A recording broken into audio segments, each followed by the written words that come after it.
You ever hear about those cases that just stick with you? The ones where no matter how much evidence is uncovered, the truth stays just out of reach.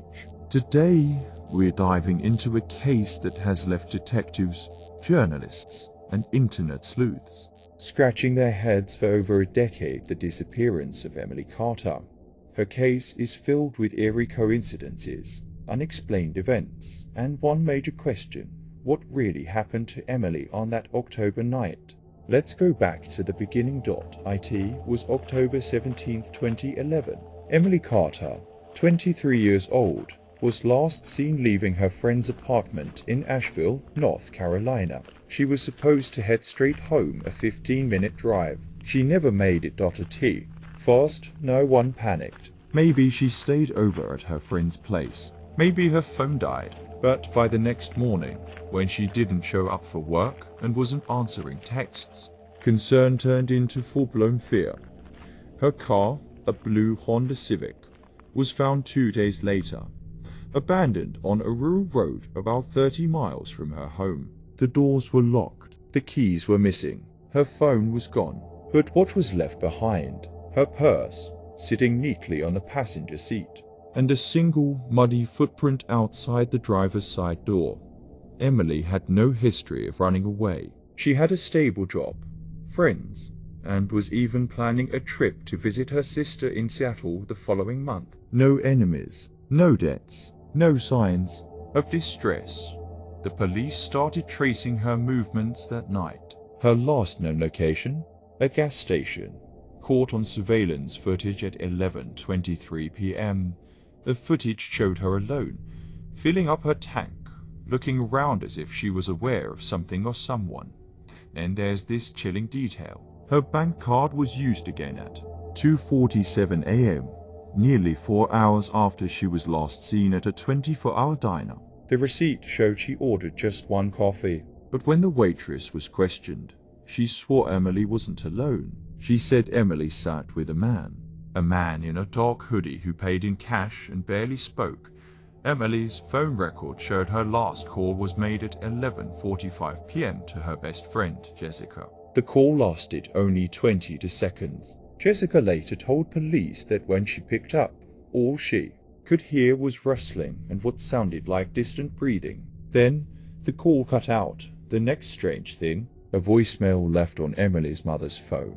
It came in at 3:12 a.m., just 25 minutes after the diner transaction. It was nothing but static, and a single whispered word at the end: help.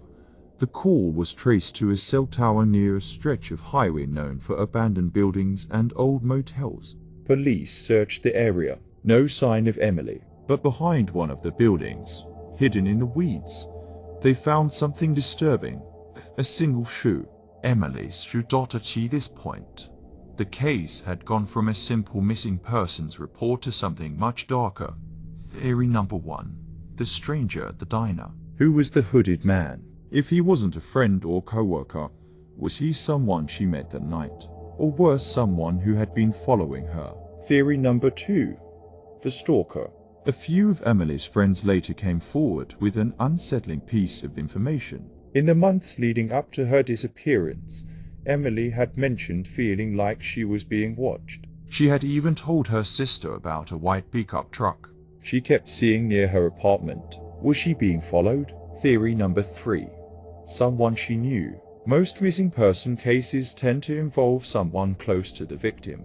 Her ex-boyfriend, Tyler, was questioned multiple times. They had broken up 6 months prior, and according to friends, he had a hard time letting go. He had an alibi that night, but there was one problem: his phone record showed he was near the same gas station Emily was last seen at. Coincidence? Just when the case seemed to be at a dead end, a farmer came forward with a chilling report. He lived just a few miles from where Emily's car was found. On the night she vanished, his dogs wouldn't stop barking, and around 3:30 a.m., he swore he saw something or someone walking near the edge of his property.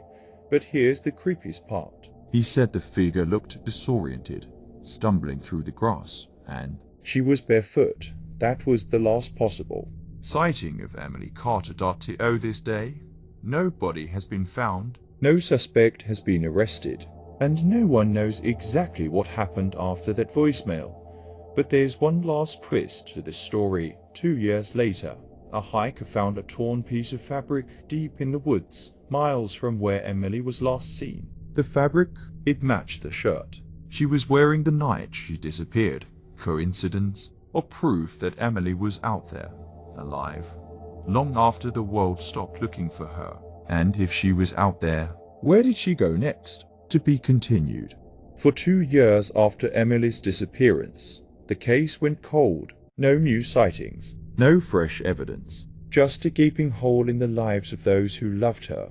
Then, in 2013, something strange happened. Emily's sister, Rachel, received an email from an untraceable sender. It contained only one line: "She's not missing. Stop looking." Detectives analyzed the email, but it was sent through an encrypted service, making it impossible to trace. Was it a cruel joke, a hoax, or was someone out there who knew what happened? Even creepier, Rachel swore the wording sounded like something Emily would say, almost as if Emily herself had written it. With this new lead, police re-examined the case, focusing on the timeline of Emily's last known movements.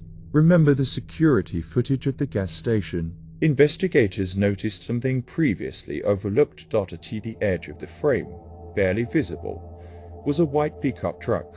A witness later came forward, claiming to have seen that same truck near the diner where Emily's card was last used. Could it belong to the hooded man she was seen with? Could it be connected to the strange vehicle Emily had told her sister about before she disappeared? Police put out a call for tips. And finally, a breakthrough. A former waitress from that diner who had since moved out of state heard about the case and reached out. She remembered the night vividly because something about Emily's companion had unsettled her. According to her, the hooded man had a strange, almost robotic demeanor. He barely spoke, barely moved, but when he did, his hands shook. And one more thing, he paid in cash, but the bills were wet, as if they had been recently washed. That detail set off alarm bells. Investigators dug into missing persons cases in the region and found a disturbing connection. 2 other young women had gone missing under eerily similar circumstances within a 200-mile radius. Both had last been seen at gas stations. Both had made cryptic phone calls before vanishing. And both had mentioned, at some point before their disappearance, that they felt like they were being followed. Could Emily's case be part of something much bigger? With renewed urgency, police revisited the area where Emily's torn shirt had been found. This time, they brought cadaver dogs. The search led them to an old, abandoned farmhouse deep in the woods. The place had been vacant for years, but there were signs that someone had been there recently. Inside, the walls were covered in disturbing drawings, figures with no faces, symbols that didn't make sense. And in one corner of the house, they found something chilling. A single Polaroid .it showed a woman sitting in a chair, blindfolded. Her hands were tied in her lap, and even though her face was partially obscured, those who knew Emily were sure of one thing: it was her. The discovery of the photo confirmed what many feared. Emily hadn't simply disappeared. She had been taken, but by who? Police looked into a series of local men with criminal records, focusing on those with a history of stalking or abduction. One name kept coming up: James Holloway, a drifter with a violent past who had been in and out of prison. He had once been charged in an attempted kidnapping, but was released due to lack of evidence. And guess what kind of car he drove? A white pickup truck. But before investigators could bring him in for questioning, he disappeared. Then came another twist. A man who lived near the abandoned farmhouse stepped forward with information. On the night Emily vanished, he had been driving home late when he saw something strange: a truck parked near the entrance of the woods, its headlights off. He didn't think much of it at the time, but a few minutes later, as he drove past again, he swore he saw someone, a woman, running through the trees. and then, suddenly, she was gone. Was Emily trying to escape? Did she make it out of those woods? If so, where did she go next? For years, the case seemed destined to remain a mystery. Until, in 2019, a group of hikers made a grisly discovery nearly 60 miles from where Emily's car was found, a shallow grave. The remains inside were badly decomposed, but DNA testing confirmed the worst. It was Emily. Forensic experts determined She had likely been alive for several days after her disappearance, but the cause of death, inconclusive. There were no signs of trauma, no signs of struggle. Just one baffling detail: her body had been carefully placed in the ground, as if whoever buried her wanted her to be found. With Emily's body finally recovered, many thought the case would be solved. But here's the unsettling part. James Holloway, the main suspect, was never caught. He vanished in 2014, and to this day, no one knows where he is. Some believe he's still out there, preying on other women. Others think he may have been killed to keep him quiet. And then there's the biggest mystery of all: the email Rachel received. She's not missing. Stop looking. Who sent it? And if Emily was already gone by then, was someone else involved? The case of Emily Carter remains one of the most chilling unsolved mysteries to this day. Some say it was a random crime. Others believe she was being watched long before that night. And perhaps the most terrifying possibility: what if she wasn't the only one?